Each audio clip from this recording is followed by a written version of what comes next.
Hot-button issues. The Holy Father warns against the redefinition of marriage and contraception. Delayed diplomacy. U.S. Secretary of State John Kerry voices support in Paris for France in the wake of terror attacks. Random cells. The immense task of tracking down terror plots in Belgium and across Europe.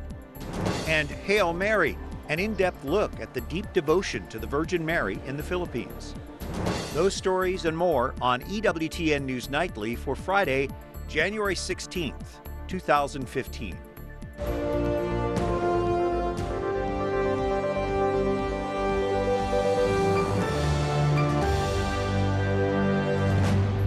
Good evening. Thank you for joining us. I'm Brian Patrick with your news now. Pope Francis makes some of his strongest statements to date against contraception and efforts to redefine marriage. The Holy Father warns that families are being threatened by forces working against the values of the Church. His remarks came during a meeting with families in Manila's Mall of Asia Arena today.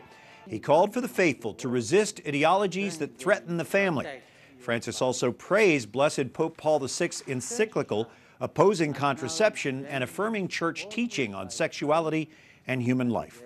The Pope's comments come after a controversial reproductive health bill was signed into law in the Philippines in 2013. That bill supports a population control program, including fully subsidized contraceptives under government health insurance. Pope Francis urged Filipino leaders to reject the corruption that has plagued the Asian nation for decades.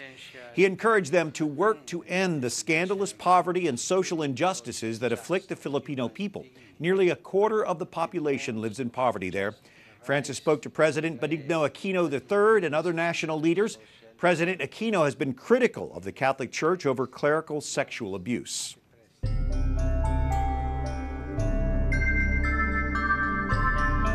We continue our Embracing Compassion coverage of the apostolic journey of Pope Francis, now to the Philippines, and the Catholic faithful pack into Manila to welcome the Holy Father today. Clergy and religious joined Francis for Mass at Manila's Cathedral of the Immaculate Conception. A national holiday has been declared for the papal visit.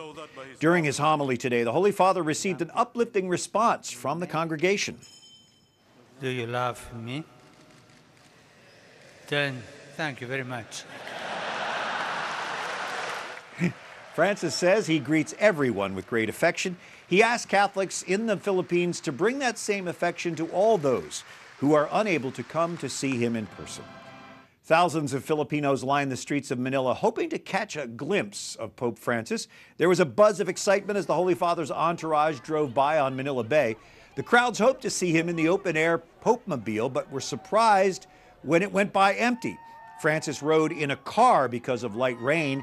It was still a thrill for those who talked with our EWTN News Nightly team. It feels like I feel goosebumps, and I was blessed. It was very amazing. This is my first time, and I just can't believe that we saw him. Scenes like this were repeated across Manila today as the Pope made his way from place to the different events. Our EWTN News Nightly team has been following the Holy Father throughout his visit to Southeast Asia. Alan Holdren and Father Leo Padalinghug reflect on today's events. Father Leo, Pope Francis started off his homily this morning quoting Jesus saying, "Do you love me?" And before he could go on, everybody said, yes. Yes. How is Pope Francis impacting Filipinos? I think the impact truly is love. You know, we could have a respect for the authority of the Holy Roman Pontiff, but they actually see him almost as a family figure, calling him Lolo Kiko, because in the Philippine tradition, once you're given a nickname, you are part of the family. And on his way out of Mass this morning, he stopped and he met with street children. Oh yeah, the street children visit, because it's in the news of how children are treated here, especially the homeless, it was a surprise visit, and there couldn't be anything more tender. Again, they saw a grandfatherly image. Some of the pictures showed them embracing him, showing them, some show kissing his hand as you would any type of authority. And it really shows that this Holy Father gets them. And this evening he met with families in the Mall of Asia, and he talked to them about this ideological colonization. What does that mean? Well, when you think colonization for the Filipino people who were colonized by Spain, it can obviously bring some emotion to it. And this Holy Father is speaking almost quod quo loquitur. His family were migrant parents, and the Filipino workers are generally migrant as well. And he's reminding people, think about the ideas that can pull your families apart. He started his address by saying, dream for your family. What are the things that can bring you together, but also think about the things that are going to tear families apart. And of course, he was so moved by that argument that he spoke in Spanish, which was fantastic. Yes. Thank you so much, Father Leo. My pleasure. Some of the other stories our EWTN News Nightly team has been covering in today's world on this Friday. A photojournalist has been critically wounded in Pakistan during protests against the anti-Muslim caricatures in France's Charlie Hebdo magazine. Police used tear gas and water cannons to break up hundreds demonstrating outside the French consulate in Karachi. The violence broke out after religious groups called on people to condemn the French newspaper's cartoons. On Thursday, the Pakistani parliament unanimously passed a resolution condemning Charlie Hebdo's drawings they say disrespect Islam. Secretary of State John Kerry is in Paris today, his first visit since last week's deadly terror attacks. Kerry met with the French president and foreign minister before visiting the sites of the attacks. He laid a wreath honoring those who died in the siege at a kosher supermarket. Police evacuated a major train station in Paris for a bomb threat as Kerry's motorcade sped from site to site. At a news conference with the mayor of Paris, Kerry offered condolences on behalf of the U.S. And today I really wanted to come here and share a hug with all of Paris and all of France. I wanted to express to you personally the sheer horror and revulsion that all Americans felt for the cowardly and despicable act. Kerry's trip comes amid lingering criticism the Obama administration failed to send a cabinet-level official to last Sunday's Unity March.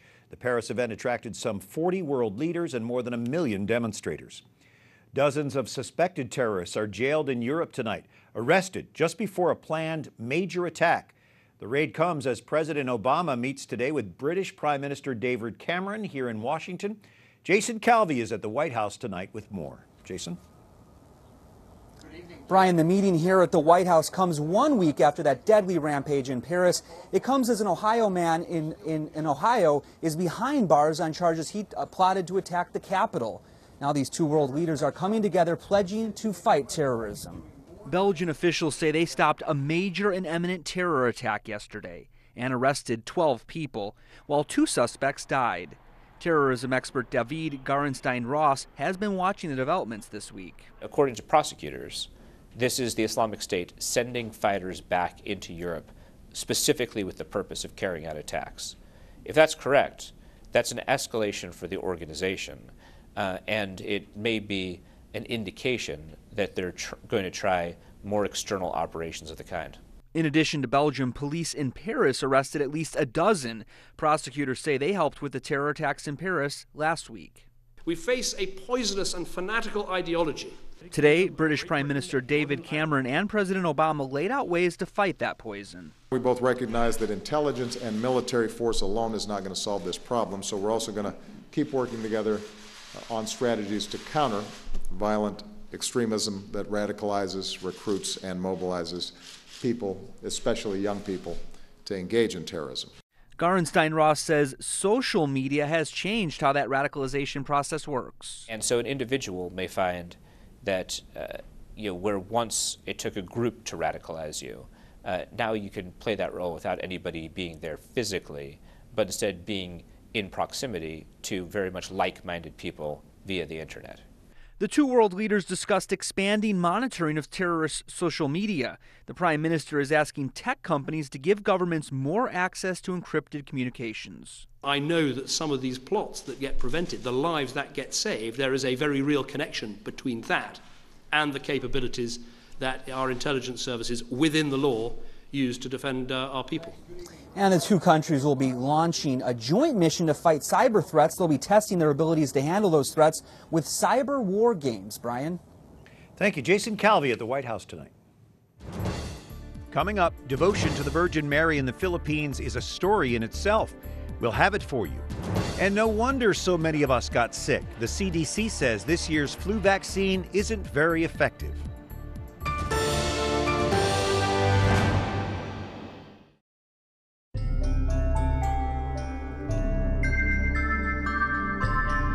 Embracing compassion, our special coverage on EWTN News Nightly of the Pope's visit now to the Philippines.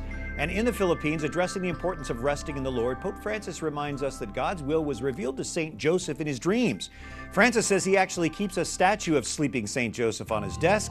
When faced with a problem, he writes it on a piece of paper and slips it under that statue. How interesting. Well, thank you for joining us this evening on Friday, the 16th of January. I'm Brian Patrick. Perhaps nowhere in the world is there a greater devotion to the Virgin Mary than in the Philippines. The Southeast Asian country has 30 canonically crowned Marian images, the most of any nation. The statue of Our Lady of Guidance, or Nuestra Señora de Guia, dates back to the 16th century. Local tradition says it was brought here by Magellan himself when the Spanish conquered the Philippines. Most of these Marian statues are thought to be connected with healing miracles. Marian expert Michael O'Neill, the creator of the website miraclehunter.com, is joining us by Skype from Chicago. Mike, give us a broader picture of this devotion of the Philippine people to Mary under so many titles and some of the most famous of those Marian images. Well, I truly have to say that the Philippines has a special devotion to Our Lady under many titles. And in fact, it has 30 canonically crowned images of our Blessed Mother, which is the most of any nation in the whole world. It would take a while to name them all, but if I had to pick the most famous ones, you've got Our Lady of Casase, you've got Our Lady of the Holy Rosary of Manoag in the Philippines, and of La Naval de Manila is another very famous devotion there in the Philippines. But there are 30. There's an incredible devotion within the Philippines. And there are many traditions that are attached to these images. How historically authentic are the images, like in terms of how far they date back, and how much of that is more tradition or even myth? Well, I think there's going to be a big mix there, and especially dating back to the ones that are from the 15th, 16th, and 17th century. There are a lot of legendary stories that fall in there, but the miracles that people bring their faith in devotion when they honor Our Lady, and miracles are very real, and those miracles happen even today. So are there any specific miracles that you are aware of as the miracle hunter that could be connected with one or more of those images? Thing about a lot of these miraculous statues and the shrines that are built around them, they're nothing like Lourdes, for example, where they have a commission, a medical commission that actually validates these miracles. So there isn't a great tradition of scientific surrounding these miracles. But throughout the ages, there have been many legends, stories, and in fact, leading up to this day, there are a great number of miracles that people claim when they come to Our Lady in devotion to these statues. So there isn't a great scientific record behind it, but people still come to this day to those images. All right, our Skype connection is a little bit iffy here today, but we're getting the message. And finally, how does the Pope's visit, do you think, authenticate this sincere Marian devotion among the Philippine people? Wonderful things about this pontiff and a lot of the previous popes is his great devotion to Our Lady. And you've seen that in many times throughout his pontificate, in which he has offered prayers to Our Lady, sought her help in times of need. And that is a thing that's all over the Philippines itself. So his great Marian devotion is no doubt appreciated, and his visit to the Philippines has really brought Marian devotion to the forefront. All right, the creator of miraclehunter.com, Michael O'Neill, joining us by Skype from Chicago. Thank you, Mike. Thanks so much. And a late-breaking Chicago, or rather Friday story, the Supreme Court announced today it will decide whether same-sex couples nationwide have a legal right to marry under the Constitution. The number of states that permit so-called same-sex marriage has nearly doubled in 3 months by way of federal and state court rulings. The case will be argued at the High Court in April. A decision is expected by late June. The Archdiocese of St. Paul, Minneapolis filed for bankruptcy protection today. Archbishop John Nienstedt says he believes this is the fairest and most helpful recourse for clergy sex abuse victims and survivors. In a letter released today, the Archbishop says there is still a long journey ahead to restore trust through humility.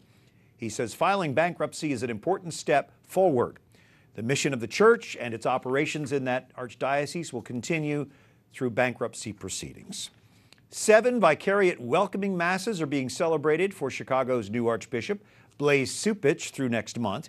A reception will be held after each Mass so parishioners can get to meet their new shepherd. The third welcome Mass was held just last night. Supich was installed as Archbishop of Chicago in November, succeeding Cardinal Francis George. This was the first major appointment of Pope Francis in the church here in the U.S. Well, this year's flu vaccine is one of the least effective in a decade. A report by the Centers for Disease Control and Prevention finds it's only 23% effective.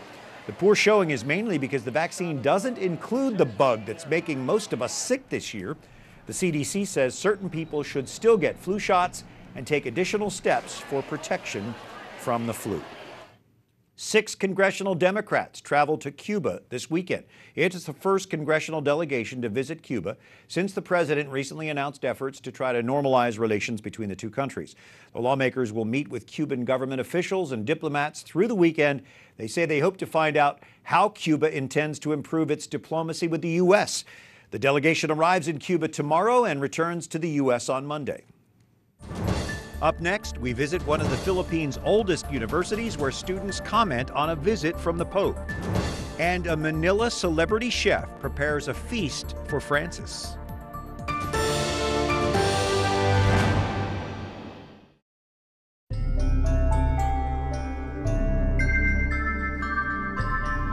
Embracing compassion, our continuing coverage on EWTN News Nightly with the latest tweet from Pope Francis going out on the native language of the Philippines, and it translates to, "The family is the greatest treasure of any country. Let us all work to protect and strengthen this, the cornerstone of society."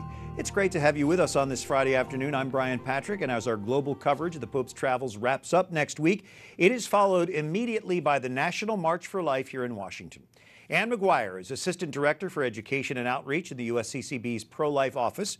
The March for Life is coming up next week, and the bishops are launching a digital pilgrimage, a novena, 9 days for life. Tell us about the program. Yes, thank you. The bishops are indeed launching this digital pilgrimage, and it's an opportunity to join in solidarity with the unborn, with victims of violence, with those who are suffering, the vulnerable, and also to pray for all of these people and the protection and respect for all human life. It's a great idea. What resources are they making available to people to remind us to pray and then to spread the word about the novena? Yeah, you can sign up to join the novena by email, through text message, through a mobile app, which is free, available for Android and iPhone. And also you can print the novena from our website online as well, which is www.9daysforlife.com. And you can join at that website in any of those ways I just mentioned. I want to get the app. What do you look for?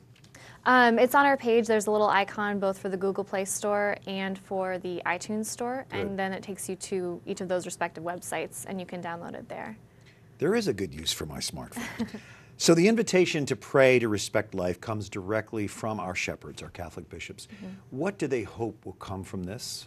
Well, there are 3 main things that they're hoping for. The first would be, of course, utilizing the power of prayer, and just that graces would be poured down for all of these people and these issues that are in such great need of prayer. And, of course, the end to abortion. Of course, we want to also help to raise awareness of the various issues, whether it's abortion, the suffering that can occur after abortion, domestic violence, pornography, many different issues that affect the respect for life. And then the third thing would be, the second thing would be joining in solidarity with these people. And then the third thing would be joining with Catholics from across the country. And some people do join internationally as well. So it's a really neat moment to join in a tangible way and to experience the universality of the Catholic Church. It is a tragic anniversary that we remember, but it certainly has brought us together in a very special way. From the USCCB's Education and Outreach, Ann McGuire, thanks for joining us tonight. Thank you. Well, before Thursday's National March for Life here in D.C., pro-life groups rally at regional marches this coming weekend. Thousands are expected in Chicago on Sunday to hear speakers, including Congressman Dan Lipinski and Archbishop Blase Supich. This is last year's march in the Windy City. It drew crowds of young people. This will be the 10th annual March for Life in Chicago. Alabama hosts a Unite for Life rally in Birmingham tomorrow. Our EWTN News Nightly team, of course, provides network coverage of the National March for Life here in Washington on Thursday. Well, as he did in South Korea, the Holy Father is reaching out to young people in the Philippines. It's a challenge, though, getting teens and young adults into the pews for Mass. Our Susie Pinto gauges the spiritual temperature of Filipino youth through a local college student. Jean, the Pope arrived yesterday, and Pope Francis clearly resonates with the Filipino people. But what about the Church's teaching on sex, on marriage, and on chastity? How do young people feel about those teachings of the Church? We feel very inspired by Pope Francis personally. We are very lucky to have him here in our country for this 5 days visit. And regarding the premarital sex, the Church, as much as possible, youth are not very encouraged to participate in it. And that's why we have programs here in the Church that involves the youth and the children to hone their skills and then show their talents and show their very own productivity so that they can engage into different participations in the community. And Jean, the West is a big influence here in the Philippines. American television, films. Is that secular culture really attractive to young Filipino people? From the church youth perspective, it is not very attractable or temptive. We focus on the church's teaching, and we are the ones who learn from it, not because we watch it, not because we will do it, but we watch it so that we won't commit the same mistake. Because we can learn from others' mistake, not by committing the same mistake. And you're part of the non-official security. You're going to be helping with the human barricade as the Pope rides in the jeepney and the Pope mobile through the streets of Manila. How do you feel seeing the Pope arrive and being part of his non-official security staff these days? Oh, it's very lucky and very exciting, a mix of happy emotions. And it was so thrilling because you get to see the Pope close enough right behind the Philippine National Police. And then you won't be in the crowd, not like the others. And then there will still be the government officials, like the barangay officials behind us, so that we won't be too crowded.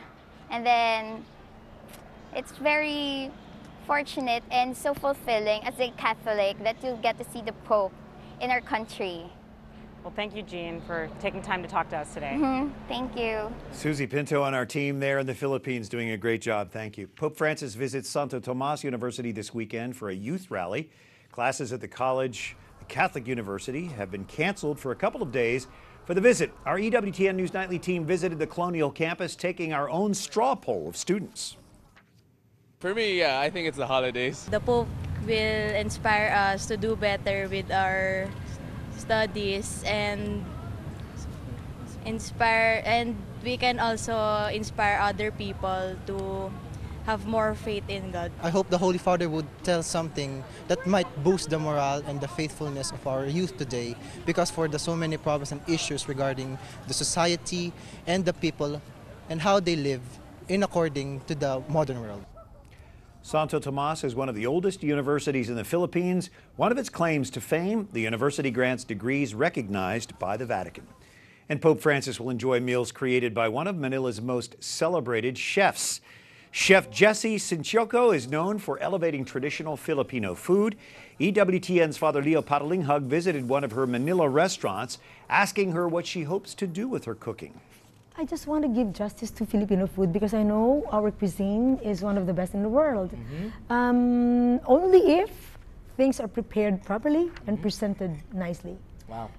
Yeah, so it's my dream to actually put Philippine cuisine in the map of the world cuisine. Our coverage continues on Monday. You can watch the Pope all weekend here on EWTN. For the EWTN News Nightly team in Manila and here in Washington, I'm Brian Patrick. Good night, and may God bless you.